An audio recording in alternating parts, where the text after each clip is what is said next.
Hello, everybody. Welcome to the 124th episode of the Manor Podcast. I'm your co-host, Roger Bodee, joined as always with my best friend and other co-host, Michael Hamilton. Michael, your hair looks great. Thank you. Thank you. Not as good as it did over the weekend. It still looks very good. I'm proud of you for any stylistic changes you make to working on your appearance. I'm all for. Okay. I actually got a lot of comments on it over the weekend and it made me feel really good. But honestly, your comment in the Discord was my favorite one. Yeah. Michael becoming a Pro Tour champion, old news. Michael's hair looking great. That's the fire story from the weekend. It made me laugh quite a bit. So I liked it. I don't know when it was. I think 2016, 2017, for the longest time in my life. Like, I think up until that point, I spent 27 years of my life just having flat hair, just doing nothing with it all the time. And I started styling it little by little. And then eventually now I don't even really need product in my hair. Like, it just kind of like is trained to just do the pompadour, the coif. Mm-hmm. So that's nice. Now I've messed up my hair. Yeah. Casey's sister's a hairstylist, and Casey's been suggesting very kindly that I go visit her for a while, and I was like, okay, I'll do it. I wanted to go before Worlds, but I was just busy. I need to slide in Casey's DMs. Not for the reason that you think. I need her to slide into her DMs. Go for it. You have her Discord. I do.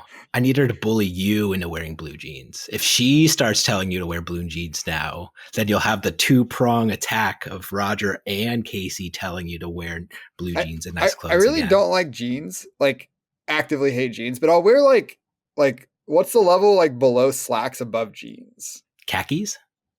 Is that right? I don't know. I'll wear those. I'm just not wearing jeans. I hate jeans. Fine. We'll go to Kohl's and get you some Kohl's khakis. Okay. I'm down. But believe it or not, this is not a style podcast. This is a card game podcast. And today's card game of choice is Flesh and Blood. Despite you winning the Alpha Clash Pro Tour over the weekend, we'll touch on Alpha Clash at another time. But for right now, I'm kind of checked out of that game, admittedly, given I just don't have time for everything. Yeah. If Alpha Clash had as good of an online client as the Bazaar, maybe we could rope you back in. Maybe.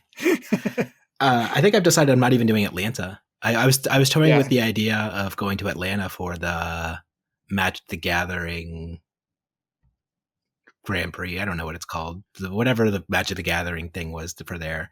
But time, once again, being a critical resource of mine, and knowing that there are other events that I want to travel for later on in the month, like Memphis, and then there's events coming up in February, and just other life and general work commitments. I just don't, because next week I'm traveling home to see my parents with the wife and the kids. So then that basically be like 2-3 weekends in a row traveling. So that just sounds like a bit much. What weekend is Atlanta? The first weekend of January. Okay. The 3rd. Yeah. So I'd basically be traveling the week before Christmas. And then I guess that would be every other weekend. But still, every other weekend is still a lot to travel for me. Yeah. It is a lot to travel. Period. I think. But I don't know if I'm going to Atlanta either. I was partly interested because you talked about going to play Magic, and I'm like, Ben's going. I think Ben's locked. Like Wolfpack Ben? Or no, Ben or old Magic the Gathering Ben friend. Okay. Maybe I'll reach out to him. But I also hate trying to get cards together. So I don't know. Yeah, I don't have any cards. That's the other big factor. And I'd have to the deck that I wanted to buy would be like $300, which isn't the worst thing in the world. But but like doubles your travel cost or something. Yeah. Anyway, okay. Not talking about Magic today either. Let's talk about some Flesh and Blood cards that came out. So some new hunted spoilers for the expansion slot came out recently. Let's touch on a couple of those. Do you want to start with Retrace the Past? Yeah, that's the new Katsu card, right? Yeah, the 0 cost blue, block 3, 2 power, Katsu spec. When it attacks, if it follows up combo with Gust Wave. It gets +2 and can be named anything. Yeah, and I heard there's going to specifically be a rules errata where you can name, or a rules change, it's not an errata, where you can name cards that are not legal in the format. So you can name Bonds of Ancestry with this card by the time it comes out. Yeah, And so that'll be then nice. turn on Dishonor. I think that a big issue Katsu has always had is that his blues aren't very good. Ancestral Harmony went a long way towards improving that, but it wasn't enough by itself. And this is just like another good blue for the Katsu deck. I think it makes Katsu reasonably better. I don't know if it means he is a CC power level hero, especially while Zen is still legal, but it is a good upgrade for him. Yeah, and I think what's important though is that people are really focusing heavily on like the Bonds Dishonor line because it's inherently very powerful. And when Bonds of Ancestry was around, it was the only combo line that really made sense for him to be doing because it was so specific. But the cool thing about this card is that it opens up any combo line again for him, right? Like, because you still have the 1 for 3. It's not, is it Descending Gust Wave? No, that's what this card's called. No, this is called Retrace the Past. Descending Gust Wave is right. That's the one. Okay. The 1 for 3 with Go Again. Yeah, so that still has Go Again regardless, no matter what you do. And then you can follow this up, and then you can go into like anything. The Crane Dance, if it's where it gets the plus power equal to the number of chain links you control. You could find center, you could break tide, you could Heron's Flight, like all of the Force of Flood, like all of these weird niche cards that used to have like not that much use. They're all on the table. Especially, and like I forgot about Katsu's other spec, Lord of Wind. So you could even call this Mugenshi release. Yeah. And then Lord of Wind. That's kind of sick. Lord of Wind has always been like pretty strong. You just needed very specific cards. But Lord of Wind's being a blue block 3 as well. You're getting a lot of power out of your blues if you play this, and you no longer have to play. You no longer have to play Mugenshi release. So yeah, this card's really cool. We'll see if it opens up a lot of new cool things for Katsu to do, but definitely they promised some support for Katsu that they weren't going to leave him high and dry after the Outer War banning, and I think this goes a good way to like at least making him relevant again. Definitely more than Gust Wave of the Second Wave did. Yeah, I still think that card will probably be in the deck. It's just like not significantly shifting his power level. It's just like a tiny like it's slightly better than a side grade, I think. Yeah, because before they were running Flusterfist, so now instead of Flusterfist, you just get to run Gust Wave the Second Wind. Yeah. So I think, yeah, definitely an improvement for Katsu. Not a huge improvement. Or, well, the Gust Wave was not a huge improvement. This one might be a little bit bigger. Katsu's never been my specialty. I actually, when I first started playing, I played Katsu into your combo button, and I was like, I'm good with Katsu for the rest of my life, basically, after getting comboed and being dead over and over again. So we'll see. I'll be happy to see what all the Katsu players come up with and see if he becomes a real threat again. Yeah. Then we have the Enchanted Quiver that gives Rangers the quiver that prevents arcane damage, 1 arcane damage at any time, and 2 if there's a face-up bar in their arsenal. Okay. Yeah, I think card to get. That's a great card for Rangers. Riptide specifically really struggles into arcane damage. I think he's still going to really struggle into heroes that can do arcane damage, but he's slightly better into them, which is great. Azalea also, I think Crow's Nest, you usually don't get a full point of value out of Crow's Nest in most matchups. Occasionally you hit an infecting shot with an extra resource and you give it +1, or a Murkmire with an extra resource. But getting this consistent 1 to 2 value out of it, and also making your Kano matchup significantly better by having Spell Void, it'll be nice. It's a nice upgrade. For sure. Speaking of arcane damage, there's Ring of Roses, and I was super excited for this card when I first read it because I missed the word legendary on it. I thought it was just a verdant specialization, so you could run 3 of it. But it's a yellow 3-block, non-attack action aura, legendary verdant spec, and the first time you deal arcane damage each turn, gain 1 life. So you could get a lot of value out over the course of the game if you see this early. Yeah, it reminds me a lot of Frost Hex from Icelander. The fact that it's not blue means it is it's less good when you don't want it, but the fact that it costs 0 instead of costing 3 means when you draw it, you'll almost always want it unless the game's basically over. So I think it is a nice upgrade. If you could play 3 copies, it would be almost certainly an upgrade. You could like build your whole deck around it, playing things like Fyendal's Fighting Spirit and just getting your little pings in, and then suddenly your final Fighting Spirit attacks. You gain a life, you ping them for a life, and if they don't AB that one, you're gonna get 2 more value. So it's like a 3 point of value ping, Mhm. which is pretty crazy. That would mean finals is getting 11 value. I love finals Fighting Spirits. Yeah, for sure. um, the fact that it's a one of only means I don't know how strongly you can build your Verdance list around it. It's you just it's hard to find this card. There's not really a good way to tutor it from your deck. Earth doesn't really have access to that. So we'll see if this is enough to really push Verdance up. I think that Enigma, being as close to Living Legend as she is, also might do some things to help Verdance out. Yeah, for sure. I mean, that'll do a lot to help a lot of heroes out, but Yeah. Assuming, like, even ignoring the heroes that have like 20 to 25% at best matchups into Enigma, just like 20, like 15 or 10 to 20% of the field at most tournaments is Enigma, and all those are going to have to play something else too. So yeah. we'll see. Speaking of Enigma, she got some more hate in this set with Warcry of Bologna that came out yesterday with the 0 cost 3 power yellow light warrior attack reaction, and target Raiden gets +2 this turn. And you can, as an instant, it has the hand trap ability basically, where you can discard it and banish X cards from your soul. If you do, the next time a target weapon deals X or less damage to you this turn, prevent that damage and basically redirect it, and that damage can't be prevented by them at that point. So if they attack it with a spectral shield for 1, you could banish a card out of your soul, and then you kill all their wards and deal 1 damage to them. It's like the dream with this card.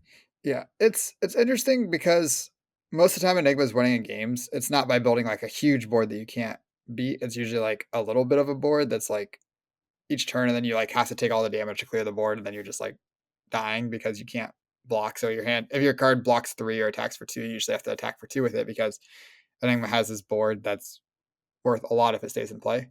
And that's where Enigma gets like a lot of extra value that's not like as obvious on its face. It's not usually like you keep 5 auras in play for 5 turns. Like, the game was over a long time ago if you keep it in play for like 1 extra turn. So For sure. I don't think this card alone tips the scale a lot, though it is probably going to be a pretty good in some spots. And I think the biggest use case for this is if Enigma attacks you with Mirror Guy, and you can like block with 2-3 blocks, and then use this card to prevent the next 2 and just kill the Mirror Guy. She loses the 4 defense that you usually get out of it. You expect to get 8 on offense, 4 on defense, and occasionally your opponent can't kill it, and that's even better. And she'll lose that. It's also noteworthy, I believe, if she attacks with an aura with a +1 counter on it, she's going to lose her action point when you kill it. Because I think, I don't actually know. We'll have to wait for the rules. Why does a +1 counter matter? That's what gives it go again. Oh, yeah. It wouldn't have Okay. go again if it didn't have a counter. But Yeah. I think that if you break the ward in the damage resolution step, which should happen before the go again check happens, which means the attack should be destroyed and should close the chain without generating an action. Yeah, because I think go again happens on resolution. So I think that sounds right. But I'm going to let the judges explain that one. I'm sure it'll be in the release notes for the card. And if that's the case, then it's really, really annoying for Enigma to plan out some of your turns. Where like you might even start the turn with a shield with a counter on it and want to play a Phantasmaclasm, and like suddenly there's a real consideration to just not attacking with a shield, because if Poland has this card and 2 cards in Soul, then your shield gets blown up and you can't spend your other 2 cards. Is that big of a deal? It is if you have like even if you don't have an arsenal, you're intellect penaltying a full card. If you do have an arsenal already on top of the Phantasmaclasm, then you're going to be intellect penaltying 2 cards by attacking with a shield. And the risk reward math is kind of weird there. We're like, oh, I see what you're saying. Okay, it's pretty rough. Yeah. If you can't use your cards. But if you have, what are the face down arms that can give something +1? Uphold Tradition. If you have an Uphold Tradition, or a Grain that tips the scale, or an Astral Etchings, and I only banish 1 card out of my soul to prevent your 1 little Spectral Shield token, and you then pump it to 2, since it has the fail condition of or less damage, my card does nothing and you just deal your damage. Yep. That's really rough. On the other side of things too, if I attack with a Mirror Guy for 8, you block 6, you use the thing for 2, I could also just play a Restless and take some number of counters off Mirror Guy. As long as it's doing less than 6 damage now, then or 6 or less damage, then your thing won't prevent any damage because your cards that block were stopping the damage first, so no damage was leaking over. So there is definitely some counterplay on the Enigma side. This is a card that, like, when I'm playing Enigma, I'm going to be really annoyed that I have to figure out how to sequence around this and play around it. And it's like, maybe annoyed is not the wrong word. It's going to be challenging, I feel like. But I also feel like the Bolton players aren't very happy about this card either. Some people are. I think I'm a little doomer on it just because uh, of the fail condition and it being so niche. I think, especially when I first saw it, I was pretty unhappy. But the more time I thought about, like, thinking about it, where I've even made this argument for other and most expansion slot cards, where the goal isn't to just print something broken that pushes a hero into tier 1. The goal is to give them nice pieces of appropriately power level cards to give them some extra tools in their toolkit to, you know, make them like maybe a half letter grade better at best or something like that. I think like that's kind of the sweet spot they want these expansion slot cards to be. Yeah, that makes sense. And this card does fill that role. And it's just hard. Like, obviously, I really love Bolton. I have a gold foil Raiden sitting in my binder, and I am very excited to play Bolton at the time that he's good. But I still think this card doesn't solve some of the core issues with his game plan at the same time, because I think the thing I was saying the most with this card is he doesn't need tech pieces or payoffs or things like this to like push him over the edge. I have to put 30 charge cards in my decks, and 3 of them are good. Which ones are good? Via the Vanguard. Oh yeah, that one is pretty good. Okay. Yeah. And the rest are just so mopey and terrible. And it's like, okay, well. Yeah. I kind of like Express Lightning, the old wounding blow. Yeah. When your next best option is don't do the thing and just have wounding blow, like I love wounding blow. That card's sick. Says a lot about the state of the charge cards, I think. Yeah, makes sense. But you know who did get a super crazy powerful card that is going to push them a whole letter grade up, probably? Who? Vinet. Oh, yes. There's Call, which is the 0 for 3 Shadow Runeblade action at red. You may play it from your banish zone. If a hero has lost life this turn, you may play it as over an instant, and each hero banishes a card from their hand as blood debt. Yeah, this card's cracked. This card is very good. It has some pretty cool play patterns where, like, a lot of the time to double Rune Gate, you'd banish a Rune Gate card, and then next turn you'd banish another Rune Gate card. But this like kind of lets you banish this, and then you can double Rune Gate the next turn by using this to banish one of the other ones. I also think that a very common play pattern for Vinet is block with 2 or 3 cards, play a Rune Gate attack, pass. Or, well, you don't have an action point anymore. And this actually plays really well into that pattern where you can block with 2 or 3 cards, banish this, and play it, which is great against the aggro decks. You're like giving them disruption, and some turns you just won't have enough rune chance to rune gate something, and you could just do this instead and have that one rune chant. And it's basically like the turns where Icelander would block with 3 cards and activate Corrin at peak. This is kind of similar vibes to that. Yeah, 100%. But you get a rune chant. Yeah. And what's nice about this is that it does have blood debt, so you would pay life for this line. But this also has like the Amulet of Ice effect, where you can build up. You don't have to use this the first turn cycle you play it. Like, you can pay 2 to 3 life to really time it to what, like, so even if you are just doing that thing where you kind of block with 2 cards, let's say you play like a Read the Runes, Banish Call or something like that, you don't have to play the call that turn, especially if you're playing Read the Runes, because that doesn't have go again. You can wait for your hands that like really pushes a lot of damage, and then call after paying life on the start of your turn, banish your extra card, and like push damage, which helps a lot in like fatigue decks in particular. Yeah, makes sense. One other aspect of this card that I think is quite powerful, especially against fatigue decks, but just in general, is this it's a Shadow Runeblade action, so it triggers Vinet's hero ability where you can use it to pay life for your other effects that care about if you've paid life this turn or not. It also has that you play it as an instant if a player has lost life this turn, which means it combos really well with the Eulogy tokens. Yeah. To generate action points in against fatigue decks, especially. So you can like be playing these and generate action points while you're stripping your opponent's hand and banishing your own Rune Gate cards. And I am far from a Vincent expert, but Vincent, I played a lot against Mar Vincent at Portland and got some good games in. And Vincent seemed like a real contender. I've also played against another Vincent in Swiss and like mid of day 2 at X and 2, and the game was extremely close. I barely got it. And I think that Vincent has legs right now, and this card it just seems like a great tool for her. Yeah, 100%. And it's also leaning further into the disruptive element of Runeblade now. So between this and Succumb to Temptation, that's just building up more and more effects that are like messing with your opponent's game plans, interacting with them more than just being a proactive deal a bunch of damage necessarily game plan. Yeah, which is really cool. I think that I definitely prefer when the game has more interaction going on and it's not just like who throws up the biggest number. Living Legend. That's why we'll get there. We'll get there. That's not all that format is, but yeah. Okay. And then last but not least, this one just came out a few minutes ago. Thick Hide Hunter, Brute, Yellow, 6 power, of course. Cost 2. When this attacks or defends, discard a random card. Oh, this card seems real bad. Oh, wait, it has a 6 in the lower right-hand corner, too. It also blocks for 6. That's a lot of block value. So yeah. I think this card's actually very interesting. It obviously has like some good play against Dominate and Overpower, which Brute really struggles with sometimes because you don't really want to put D-Reacts in your KO deck. But I think that it's another yellow 6 power. It blocks 6. It can let you kind of block with your pearls. If you have like 2 pearls in this card, you can block 6 and discard one of your pearls and arsenal the other one, which is kind of cool.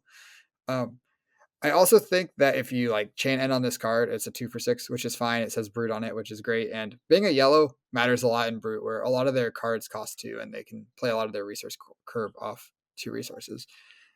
Well, we'll really see how this card ends up. I don't know very much about Rhinar or Levia, honestly. I've played a decent amount of KO, and this seems like a card that might be good enough for KO, might not, depending on like what the meta looks like, how much Dominate and Overpower is running around. But yeah, you touch on what the most important element of this card, where Brute for a long time had the templating as an additional cost to attack or as an additional cost to defend. No additional cost here. It's just if it does the thing, discard a card. So like you said, if it's your last card you're attacking with on a turn cycle, no downside. Or if it's the last card you're blocking with on a turn cycle, like you were looking to arsenal this card, because I think it's a fine arsenal for that reason. You just get 6 value of block out of it as well. So yeah. I think it's, once again, not gonna crazy push Brutes into tier 1 dominating the metagame, but it is a nice upgrade and a tool in their toolkit. So looks pretty interesting. Yeah, it's a cool card. I like this design. Yeah. So what I will also be interested to see if they continue that happened in last set, which was Briar got support in Rosetta. So I wonder if any other Living Legend heroes will get some support in this set as well. Yeah, I think that was kind of surprising. I guess they just want Briar to be a real threat in Living Legend. Maybe they feel bad about having to errata her, and she kind of like is weaker than what her true form would be without her original form would have been without the errata. But she's the first time, I think. I guess we saw some for Dromai, but I think that was partly because Dromai like surprised Living Legend. Yeah, but I think that's kind of like where they could push something like ridiculous, like make a specialization or a very specific class talent combination that like works well in the Living Legends kit in particular, or only works well with like their hero ability. I think like that'd be a cool way to like shake up the Living Legend metagame, because as we're about to talk about Living Legend, I think the format's kind of consolidating again. Would you say that? I think that the Battle Hardened that we played in a few months ago kind of felt like it was in that direction. I think the top 8 was 7 aggro decks in your Starvo deck. Yeah. So in that sense, it did feel like it was consolidating, but the aggro decks were fairly diverse. We had some chains, we had an Aurora, we had some 2 Viserais and Zen, of course. I think there were 2 or 3 Zens, and the Zen ultimately took it down. Yeah. Um, but if we look to the skirmish season that's been happening, I believe week one Starvo had the most wins, and then now week two Viscerai had the most wins. Yeah, but I also think that the skirmish season data looked pretty healthy too. Like Dromai was up there in week two. I should actually just pull it up and look at it, so I'm not spouting some nonsense. But Yeah, I have week two up in front of me. Week two was Viscerai with 8, Dromai with 7, Starvo with 7, Zenit 4, Briar with 4, and then everything else. yeah, that doesn't sound. I mean, that sounds pretty good to me. For Yeah, I guess that's fair. I thought Starvo's dominance was higher than it was, I guess. yeah, Because I know week one he was the most winning hero. But even then, it was Starvo with 9, Zen with 8, Viscerai with 5, Aurora with 3, Briar with 3, Oldheim with 3, Prism with 3, and then everybody else. yeah, and I think taking that with the battle hardened data, I don't think Starbo looks out of line. Though I guess the battle hardened was pre Jarl, which Yeah. is definitely a nice buff to Starbo. And I think Starbo lists, in particular mine in the Battle Harden and the list we were seeing in Osaka, like he had just such a massive dump of cards into his card pool. It took a long time to like really tune out and smooth out lists, and I think that's getting solved more and more as Yeah, we're heading into Chicago. yeah, felling, plow under, somersault are all big, and then all the new Jarl stuff on top of that now, where you get these new ice block threes if you want them. You get some of Jarl's equipment if you want it. It's definitely interesting, and I don't think Yeah, there's an obvious build for Starbo right now. for sure. But you pivoted onto Starvo off of Viscerai for Chicago, right? I I'm pretty sure I'm playing Starvo. If I show up in Chicago playing something else, don't get mad at me. Uh, but right now, I believe I am playing Starvo. I basically the Viscerai deck does crazy broken things. Like there I was know. one turn you played hypothermia against me, and my hand presented like 30 damage after that, which is like that's just stupid. And I was very sad. uh, Viscerai, like I said, he does do very broken things. I think the deck has a lot of power in it, but one thing that it was missing that something I care a lot about is consistency. I felt like some games I did 30 damage, some games I drew hands that like were happy to present 8. It's like 4 card 8. Come on, and the deck, the way I built the deck with like belittles and minnowisms, I kind of filled the deck with a bunch of 2 blocks, and I think that significantly increased the power of the deck, but now when your hand is really bad, you're blocking 2 instead of blocking 3, which is rough. It's rough. Yeah, Though blocking 3 with a bunch of cards probably wasn't getting you there in the aggro mirrors if you drew bad, but it makes it harder into like Starvo when they're disrupting you as well. And um, ultimately, well, I think that deck isn't bad, and I think it's very powerful. It's just not what I want to be doing, and I couldn't figure out how to make it feel consistent enough for my taste. that's fair.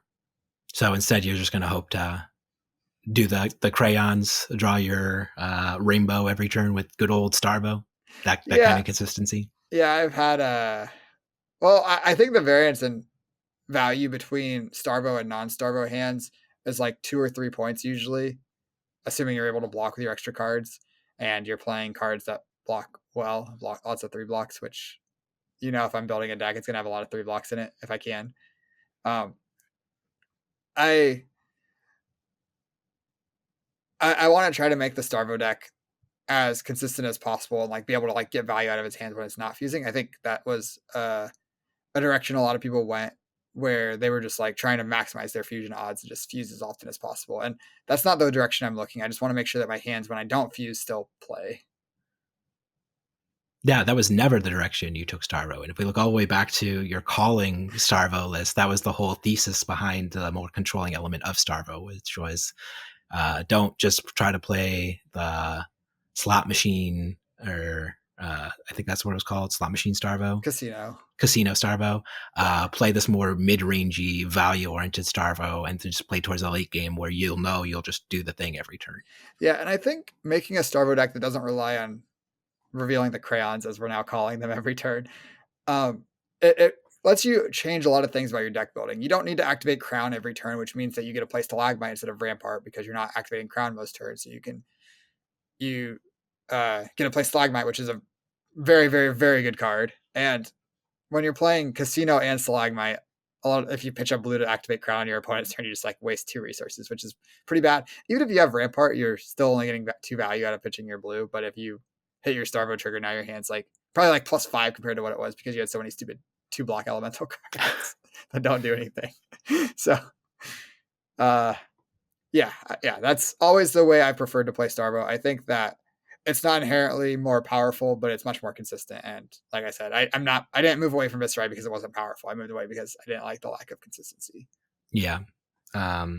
So do you want to talk about any of like your deck building iterations, or are you still working out a lot of those? Like, do you have any like theories you want to share or no?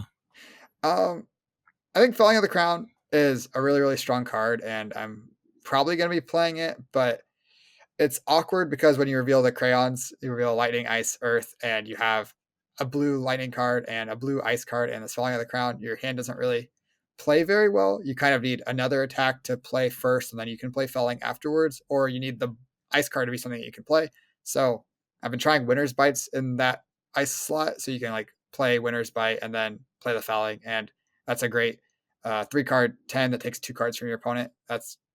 Sounds like a good deal to me. But Yeah. other than that, I don't really know what else I'm looking to do. If your lightning card is electrostatic magnetism, you can play electrostatic somersault.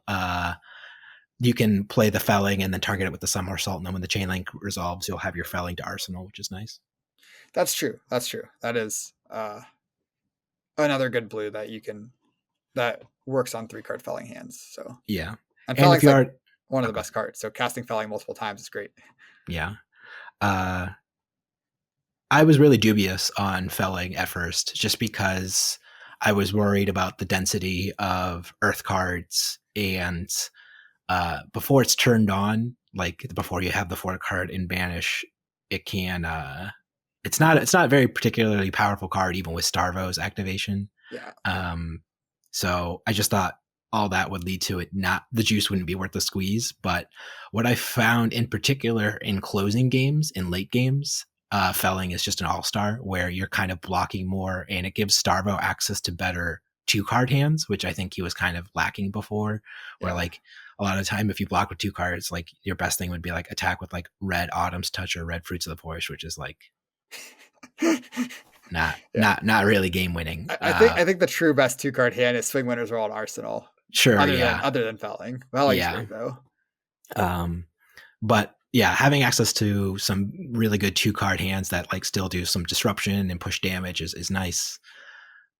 So I've liked it. It's just like now it's figuring out how do you have enough Earth cards to support Felling while having enough elemental cards to still be able to reasonably activate Starvo without putting your deck with 1,000,000 2-blocks while still having a cohesive game plan. It's just a lot of deck building hoops to jump through. Yeah, my current thesis is you just like play a low lightning count, because like there's the lightning 3-blocks, which are good. Current Funnel is a huge upgrade, just getting another lightning 3-block. And then you talked about Somersault being good. I was playing games this morning without Somersault in my deck, and I think that's probably not correct, but I wanted to try it. I think blues are at least an auto include at this point. I think I might be off yellows at this point, but even then, I don't know. The card just is really good, but we'll see.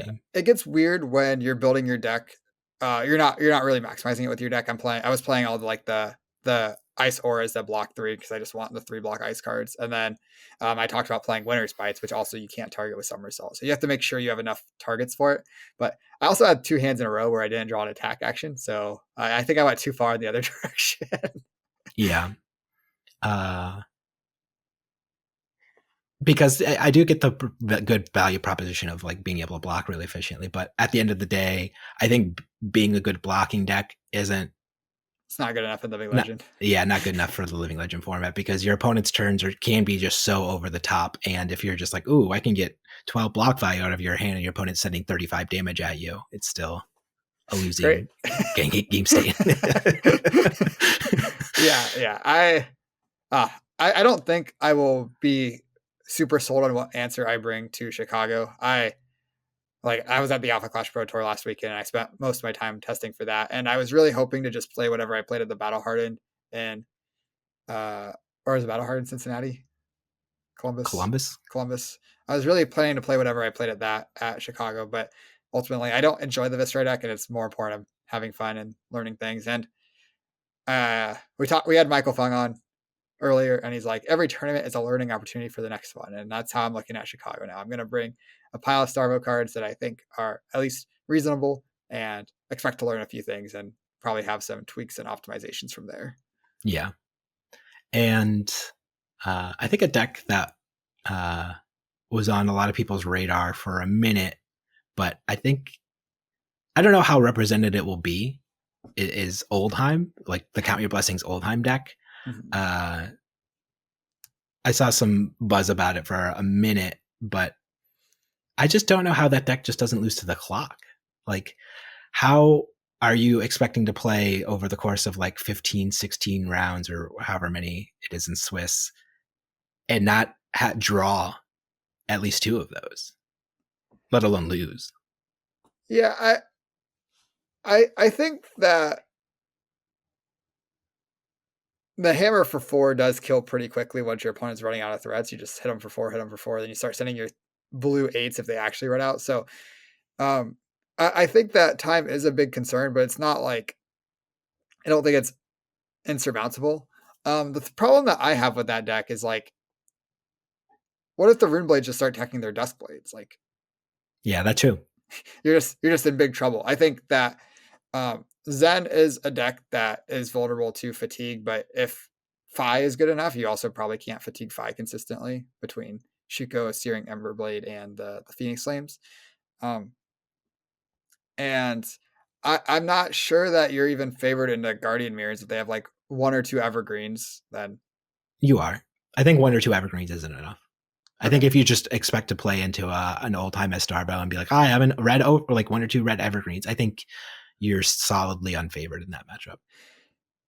That's interesting. That doesn't match my expectations, but yeah, it didn't match my expectations either. I think it's just the problem is that like in endgames, even if you're attacking with red Evergreen, they just have 4 innate defense between Rampart, Crown, Earth React. Mm-hmm.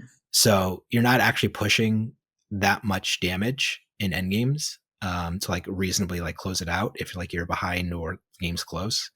And every time they send their hammer, it's 4 true damage to your deck or whatever. Yeah, and you don't have Crown, but yeah, but like then you're spending a whole card for 1, and then like that's also not like, and then you also have to worry about like the Frostbite, which can be for a deck that plays ice. Starvo does not like having Frostbites. I'll tell you that much. Who does like having Frostbites, honestly? I don't know. That's a good question. Frostbites are pretty good. Yeah. So we'll see. But I think I said this on the last whenever I talked about Living Legend on the Living Legend Laryngitis Legend episode or whatever, when I played Pat, I think I 100% lose to Pat if I don't have exposed the elements on Crown of Seeds. Okay. That's fair. I wonder if Expose is good enough in the Starvo mirror, because I know at the tournament that I won with Starvo, I don't remember if I had 1 or had 0. I was going back and forth for quite a while, and I remember very vividly one game of Swiss. I'm like, maybe Rampart's actually better than Stalagmite, and I presented Rampart in the Starvo mirror, and my opponent immediately exposed the elements to me, and I'm like, that was Ed Knight. You had 1 expose the elements in your Starvo list. Yeah, maybe I'll run back the 1 copy. I have 1 copy. Really shore up that fatigue matchup. Yeah, and what's nice also is that like even if like they're playing around the resource with the blue to blow up Crown, if you just even putting a -1 counter on Rampart goes a really long way, and they can't really do anything about that. Yeah, makes sense. So yeah. And as far as playing Expose the Elements into the Starvo mirror, I haven't tried it, but my perspective at the moment is that it's not really what the game's about. I think the Starvo mirror is more just a straight value proposition turn over turn as like who's best maximizing like their 4 or 5 card hands, and as long as you are able to like really efficiently block or attack turn over turn, that's just kind of like the game just kind of naturally concludes pretty cleanly. And if you're spending time to like fiddle around and expose the elements for blowing up a crown, which isn't really even that critical, because even as you were saying, if you're playing Stalagmite, not Rampart in that matchup, then you're not even crowning all that often anyways. Yeah, It you're just kind like of, tunic crowning every third turn or close yeah, to which every third is turn. But whatever. Like it's yeah. not that big. And the cost of expose is still 2 resources in a card, which is a pretty big cost, and you still need to have the double fuse for that to even work. So it can like really brick some hands. And you're putting an instant no block in your deck, which is Yeah, also a I don't cost know in the anyone matchup. that would not want instant no blocks in their deck. Yeah, just put a million of them. Yeah, As get we those also talked awakenings about in here. somersault and awakenings and things like that. But speaking of awakening, you still don't like that card, huh? I don't. As in terms of like a power level, you just don't think it's good. People don't like that card because they think it's too good, and you're like, meh, it's whatever still. Yeah, I think right now my current thought process is any matchup where I'm very likely to be behind early on, and it's not going to go to second cycle, I'll probably play the copy in my sideboard and board it in those spots. So I'm thinking against Zen and Aurora, it's probably good enough. If I aggro Viscerai, if I know it's an aggressive deck and not trying to just like set up Rune Chance on me. Um, Even Chain, I was playing against Chain. I'm just like, they're just trying to build up their shackles and have their big turns. And you don't really fall behind in the early game against Chain. It's pretty awkward there. And then the mirror, you do fall behind a lot in the mirror. But the problem is the games go really, really long and you're probably getting to second cycle. And like having a good pitch stack second cycle can very easily win you the mirror, and Awakening messes that up.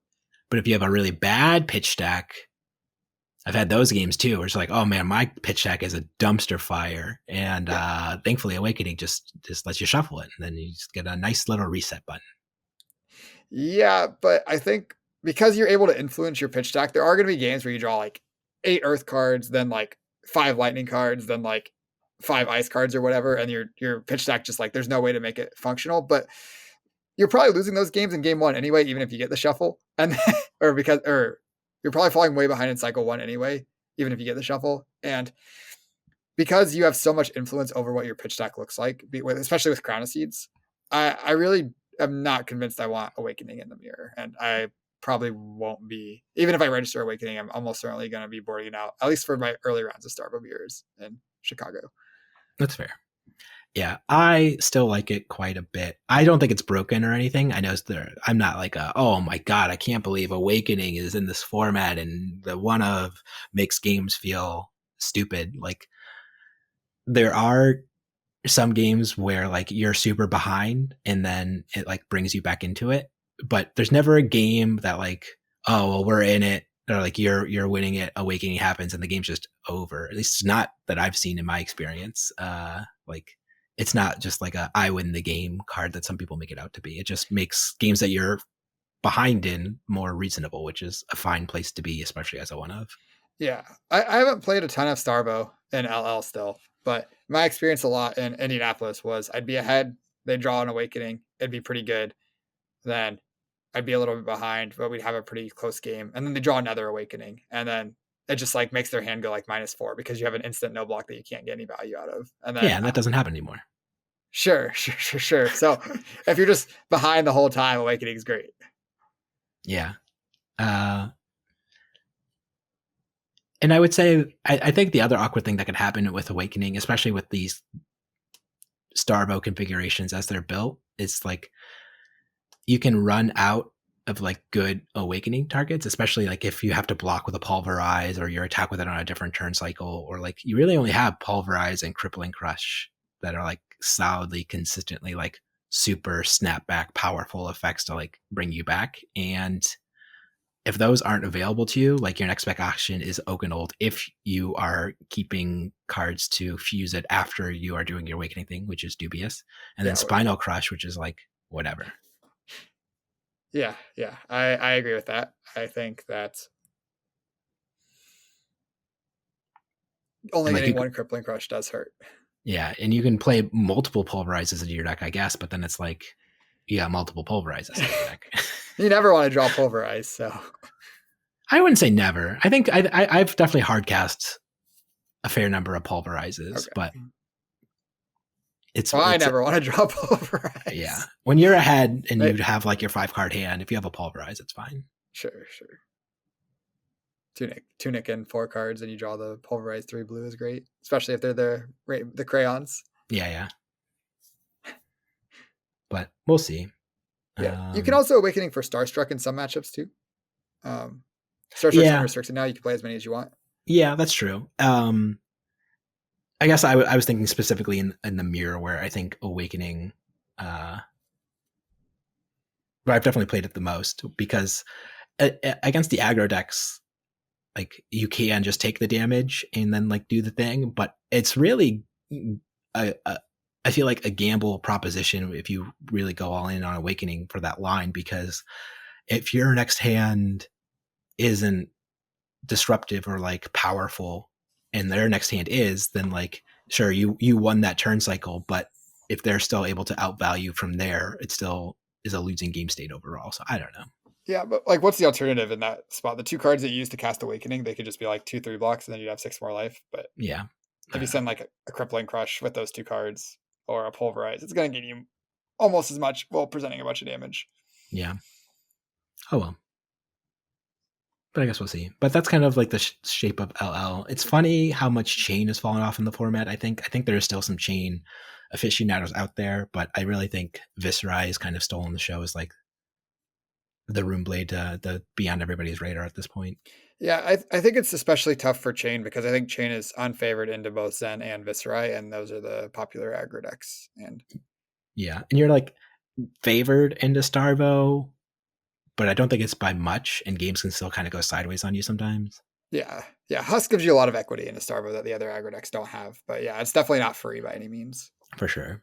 But what's interesting is that Cull, that card we started the show with, and Chain will get access to that card as well, since it's just a Shadow Runeplay card. It's not a Vinet spec. So he could be calling some people in the near future. Yeah, that's actually really powerful. I didn't even think about that. That's not legal for Chicago, but no. Soon. Soon. Next big LL event, maybe we'll be calling some chains. Yeah. Okay. Any final thoughts on Living Legend before we wrap things up then? No, I guess my final thought is the format played really well when I was testing for the Battle Hardened and playing the Battle Hardened. It's just like there's a lot of, in my opinion, there's a lot of different decks that seem reasonable and are worth exploring. And I'm excited to see what people bring to Chicago. I think it wouldn't surprise me if there's some rogue contenders that show up and do really well. Yeah. Something like an Asilia or something like that people just haven't figured out. Yeah. And for as much as people are still dooming on Kano, I still think he's good. He's definitely worse than he would be if he had all of his. Yeah, of course. He's not inherently broken. Yeah, that's not. But like, he's still good. Yeah, there will probably be a Shock Charmers in my deck. Yeah, 100%. I think you're punting if you don't have Shock Charmers in your deck in Starvo, but for another time. Okay. Well, with that being said, the next time you're battling in the Living Legend format, always remember, mind your manners. Thanks for watching.